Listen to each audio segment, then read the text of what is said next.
When the Islamic State pushed into northern Iraq in August of 2014, they captured that country's second largest city, Mosul. Along the way, they captured or killed thousands of Iraqi Kurds, including Christians, ethnic Yazidis, and a few Shia Muslims who lived along the way.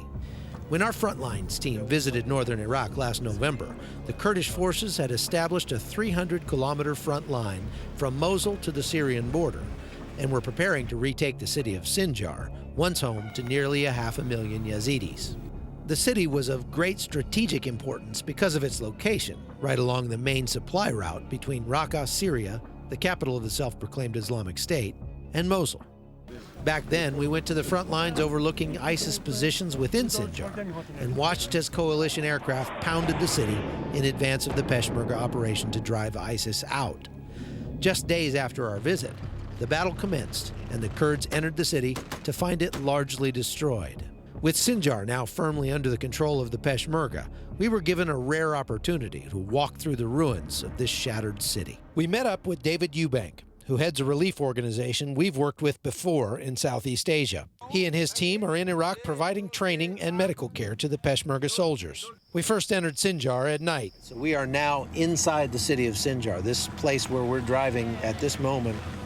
Just back in November, the last time I was here, was behind enemy lines. This was ISIS-held territory.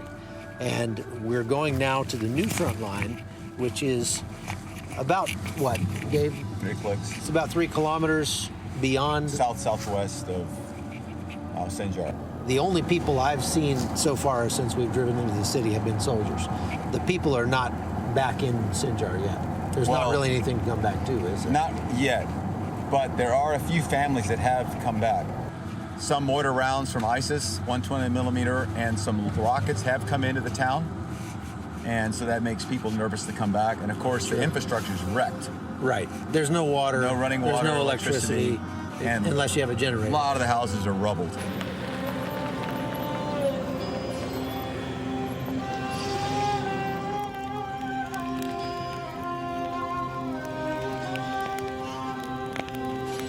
On the new front lines, Kurdish soldiers stood watch on sandbagged ramparts, having received no pay for 4 months.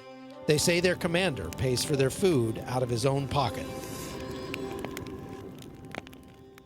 I'm walking along the road just outside the city of Sinjar, and I just found this huge crater that basically has metal confetti just scattered all around. This is what happens when ISIS gets hit by an American airstrike. You can see this crater is probably 15 feet across, and what's left of what had been a truck right here, nothing but gears and shattered metal. This is probably a precision-guided munition that was dropped here by an American Air Force jet. I'd hate to be on the receiving end of that one. Tunnels used by ISIS fighters stretch for miles under the city streets, many of which have yet to be cleared. Indeed, much of the ruined landscape was left wired with explosives as ISIS retreated.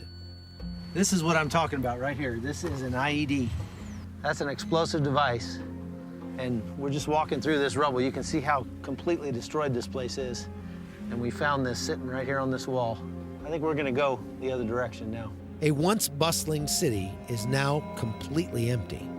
Any homes left standing have been ransacked for anything of value. We're just sort of wandering through the city of Sinjar here and looking at the ruins. It's unbelievable. This parking garage had a bunch of vehicles in it and was obviously hit by a precision-guided munition right there. If we're wondering why, all we have to do is look at the floor. It's absolutely covered with ammunition of all kinds, rockets, RPGs.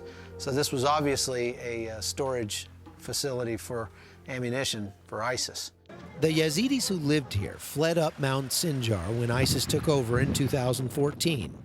Since then, they've endured 2 winters in makeshift tents on top of the mountain, almost 5,000 feet above sea level. Shaheen Nazdar is a Yazidi who fled up Mount Sinjar in August 2014. All Yazidi run away from ISIS just with their clothes, no more. The situation is very bad because, you know, people here are afraid to come back to Sinjar. ISIS captured more than 6,000.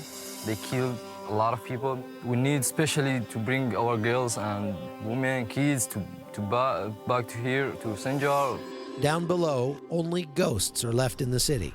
In fact, more than 20 mass graves have been found so far. These human remains were found in an unmarked grave just south of this little village that's outside the city of Sinjar. It was found because there was a survivor, a woman who hid out in the house right there and was not found, and had to watch as her entire family and then all of her neighbors were rounded up, 90 people, and were murdered right on this spot.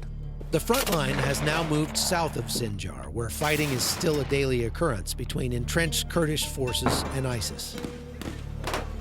During our visit, the enemy attacked every day with mortars and small arms fire. What's most concerning is a new tactic being used by ISIS: chemical weapons. So when the attack happened, we were on the front line training Peshmerga, right down there. We heard about it. We came here. You can see that one of the chemical rounds, actually you can smell it. It's pretty sickening. It's a 120 millimeter mortar round.